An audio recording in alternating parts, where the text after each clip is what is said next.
Yörük Kızına Mutfağı kanalıma hoş geldiniz.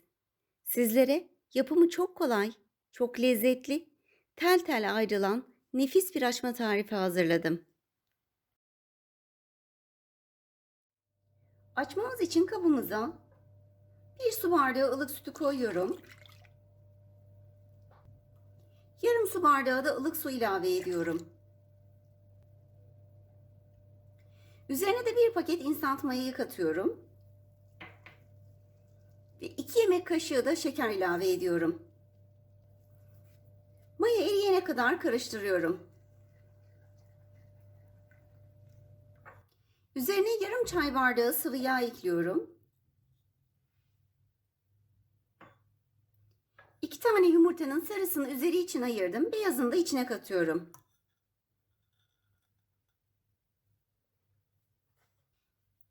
Ve yavaş yavaş da un eklemeye başlıyorum. Şöyle spatula ile önce karıştırıyorum.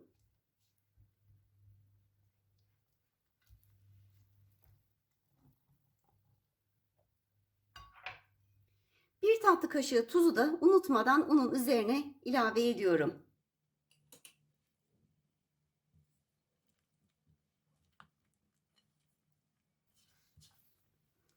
Ve elimle yoğurmaya devam ediyorum.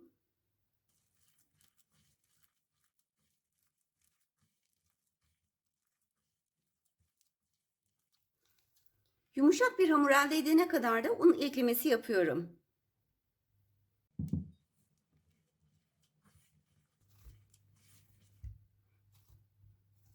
Ben hamurumuzu yoğurdum. Böyle oldukça yumuşak bir hamur elde ediyoruz. Hamur yoğurduğumuz elimizde değil de temiz elimize hamurumuza şöyle bir dokunalım. Gördüğünüz gibi ele yapışmayan bir hamur ama çok da yumuşak bir hamur oldu. Ben toplamda 4,5 su bardağı un kullandım. Ama her unun kıvam aldırması farklıdır. O yüzden kontrollü katmalısınız unu. Burada 1 yemek kaşığı tereyağı var. Hamurumuzu yoğurduktan sonra bu tereyağını hamurumuza yediriyoruz.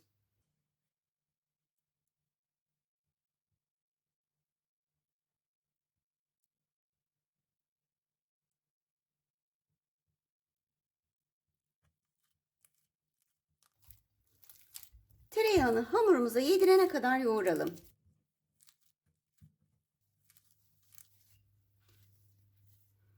Hamurumuzun formunun da görüntüsünde ne kadar değiştiğini görüyorsunuz tereyağı ekledikten sonra.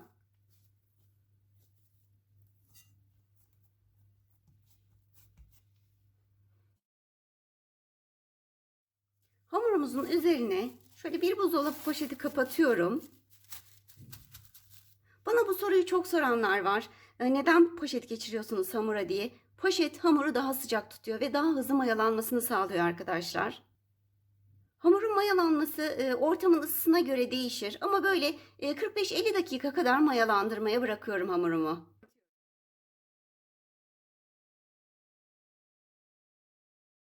Hamurumuzun mayası gelmiş. Hemen şöyle poşetini açıyorum.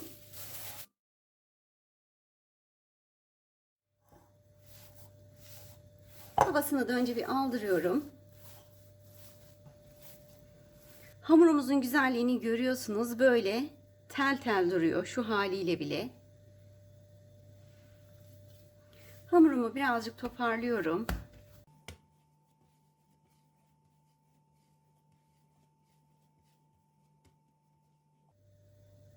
12 beze yapıyorum hamurumuzu.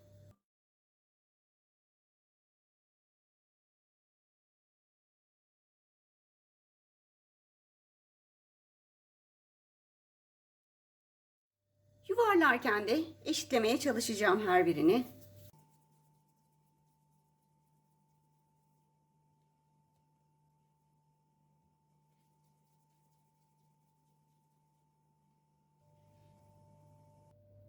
On iki tane bezemizi yaptık. Bir tanesini alalım. Şöyle merdane ile ya da oklava ile uzunlamasını açalım.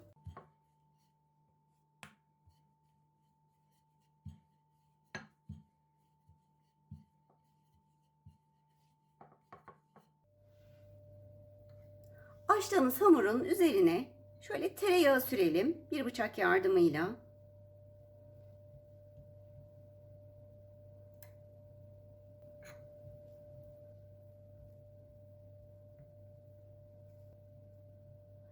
pipetle ya da bıçakla hamurumuza kesikler atalım.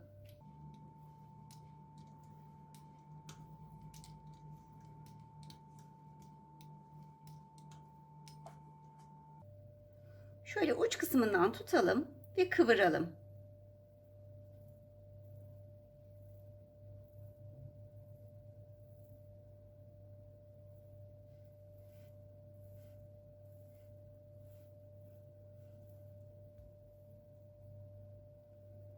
Uç kısmını da birleştirelim.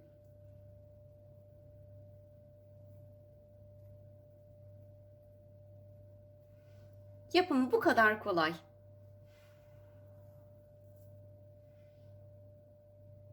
Yağlı kağıt serdiğim fırın tepsisine de diziyorum. Hemen bir tane daha alalım. Şöyle hafif elimize bastıralım.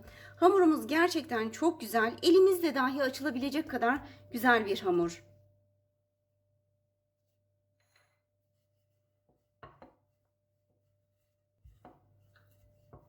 Ve hemen tereyağı sürüyorum hamuruma.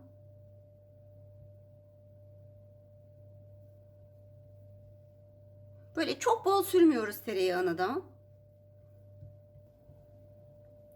Kesikler atıyorum.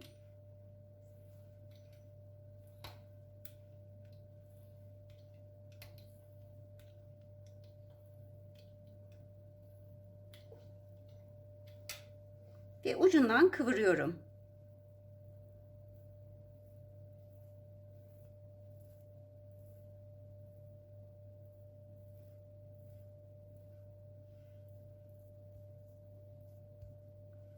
Ve iki ucunu birleştiriyorum.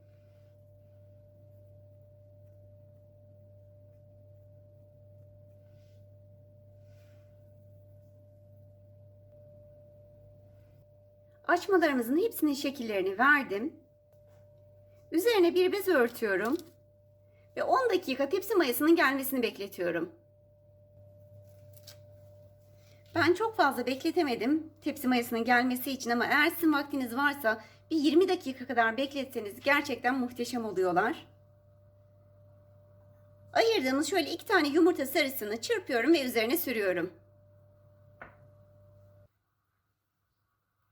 Bir fırçayla yumurta sarısını sürüyorum.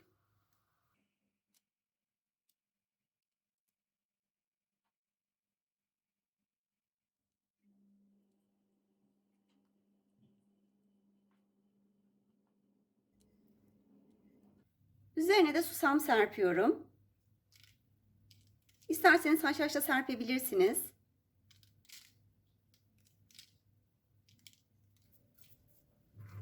Ve biraz da çörek otu serpiyorum.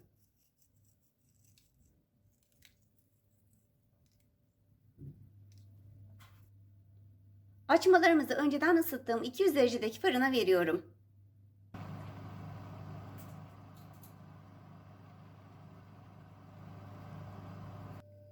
Açmalarımız şimdi fırından çıktı. Gördüğünüz gibi de muhteşem olmuşlar. Tam 25 dakikada benim fırınıma göre pişti. Kendi fırınıza göre daha kontrollü pişirmelisiniz ama. Birazcık soğusun, dinlensin. Ondan sonra doku testi yapalım.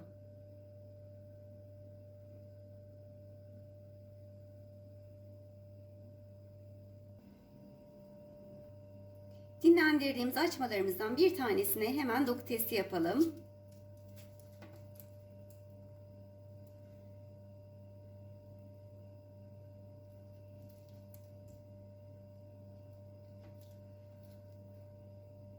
Gerçekten yumuşacık. Ve içinde görüyorsunuz tel tel.